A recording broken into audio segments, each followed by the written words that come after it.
क्या आपको पता है कि ताजमहल को 50 कुओं के ऊपर बनाया गया है? ताजमहल को बनाने वाले मजदूरों ने शाहजहां से नाराज होकर जानबूझकर ताजमहल में एक बड़ी गलती छोड़ दी थी। इस वीडियो में मैं आपको ताजमहल से जुड़े कुछ ऐसे रहस्य के बारे में बताऊंगा जिन्हें सुनकर आपके रोंगटे खड़े हो जाएंगे।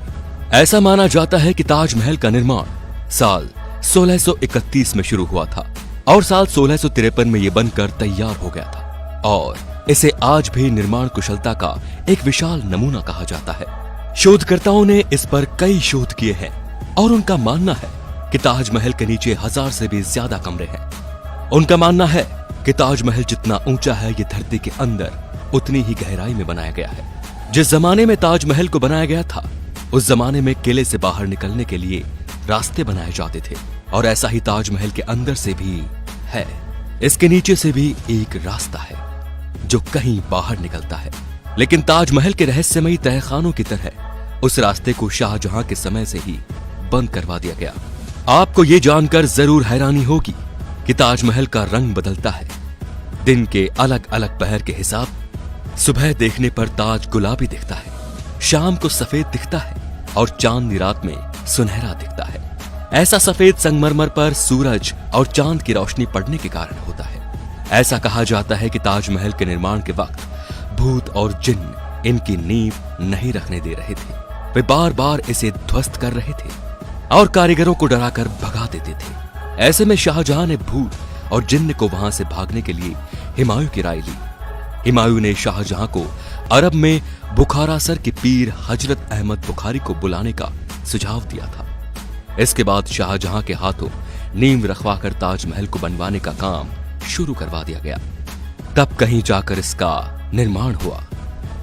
साल 1934 में दिल्ली के एक निवासी ने दीवार पर एक छेद के जरिए ताजमहल के तहखाने में जो कमरे थे उन्हें झांक कर देखा था। उस आदमी ने देखा कि वो कमरा स्तंभों से बना एक बड़ा हॉल था और वो स्तंभ हिंदू देवी देवताओं की मूर्तियों से भरे पड़े थे, जिसे देखकर लगता है कि किसी ने हिंदू मूल को छुपाने का पूरा प्रयास किया था। वहां के स्थानीय लोगों का भी मानना है कि ताजमहल एक हिंदू मंदिर था जो तेजो महल के नाम से प्रसिद्ध था। बाद में इसे ताजमहल का रूप दिया गया, परंतु सच्चाई क्या है ये कोई नहीं जानता। आज भी किसी को नहीं पता कि भारतीय पुरातत्व सर्वेक्षण ने 22 कमरों को इसलिए बंद रखा है ताकि इस कमरे में छिपी सच्चाई के चलते भविष्य में कोई तंगे न हो।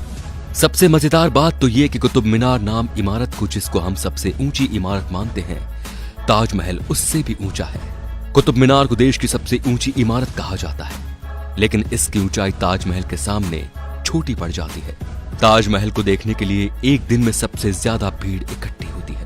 ताजमहल को देखने के लिए पूरी दुनिया से 12,000 सैलानी हर रोज आगरा की ओर रवाना होते हैं। शाहजहां चाहते थे मुमताज के लिए बने सफेद ताजमहल के बाद वे अपने लिए काला ताजमहल बनवाएं, लेकिन जब उन्हें उनके बेटे ने कैद कर लिया तो उनके लिए सपना एक सपना ही रह गया। यदि ताजमहल की मीनारों पर गौर किया जाए तो आप देखेंगे कि चारों मीनारें सीधी खड़ी न होकर एक दूसरे की ओर झुकी हुई हैं। इमारतों का ये झुका हुआ होना बिजली और भूकंप के दौरान मुख्य गुंबद के ऊपर न गिरने के लिए किया था। कहा जाता है कि जिन मजदूरों ने ताजमहल को बनाया था शाहजहां ने उनके हाथ कटवा दिए थे, लेकिन इतिहास में वापस लौटा जाए तो ताजमहल के बाद भी कई इमारतों को बनवाने में उन लोगों ने अपना योगदान दिया था। उस्ताद अहमद लाहौरी उस पल का हिस्सा थे जिन्होंने ताजमहल जैसी भव्य इमारत का निर्माण किया था। जिस जगह पर हम आज की तारीख में ताजमहल जैसी भव्य इमारत को देखते हैं वहां पहले शिव मंदिर था जिसका नाम तेजो महल था और उसकी छत पर टपकने वाला पानी शिवजी के शिवलिंग पर बूंद बूंद करके टपकता था। इसके पीछे की एक कहानी ये भी है कि जब शाहजहां ने सभी मजदूरों के हाथ काट दिए जाने की घोषणा की ताकि वो कोई ऐसी इमारत न बना दे, तो मजदूरों ने छत पर एक छेद छोड़ दिया था ताकि शाहजहां का सपना पूरा न हो सके।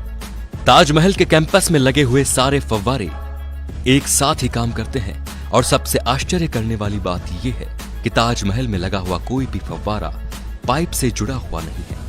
ये तो सभी जानते हैं कि मुमताज शाहजहां की पत्नी थी, लेकिन शायद ये कोई नहीं जानता कि वो उनकी तीसरी पत्नी थी।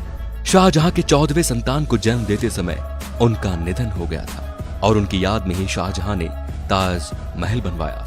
ताजमहल को लेकर कई कहानियां सामने आ रही हैं, जिसके अनुसार ताजमहल के नीचे के तहखानों में कीमती खजाने हो सकते हैं, क्योंकि मेटल डिटेक्टर से इनके नीचे कई तरह की धातुएं होने की पुष्टि हुई है। लेकिन आर्कियोलॉजिस्ट का ये मानना है कि इसके अंदर कई ऐसे ऐतिहासिक दस्तावेज भी हो सकते हैं जो हमारे इतिहास तक को भी बदल सकते हैं। इन तहखानों की खोज और उनकी खबरें तो काफी आई, लेकिन इन्हें कभी खोला नहीं जा सका। इनमें से कई दरवाजे तो खोले गए, लेकिन बाद में उन्हें बंद कर दिया गया। आज भी सभी लोग सेल्फी के दीवाने हैं, लेकिन जॉर्ज हैरिसन नाम के इस व्यक्ति ने फिश आइसलैंड्स की मदद से उस समय सेल्फी ली थी जब सेल्फी का दौर नहीं था। दोस्तों, आपको क्या लगता है कि ताजमहल पहले सही में तेजो महल ही था? इससे जुड़े कोई साक्ष्य आपके पास हो तो हमें कमेंट करके जरूर बताएं। और अगर आपको हमारी वीडियो अच्छी लगी तो इसको आगे से आगे शेयर जरूर कीजिए, ताकि हम ऐसे और भी ऐसे इंटरेस्टिंग फैक्ट्स आपके सामने लाते रहें। धन्यवाद।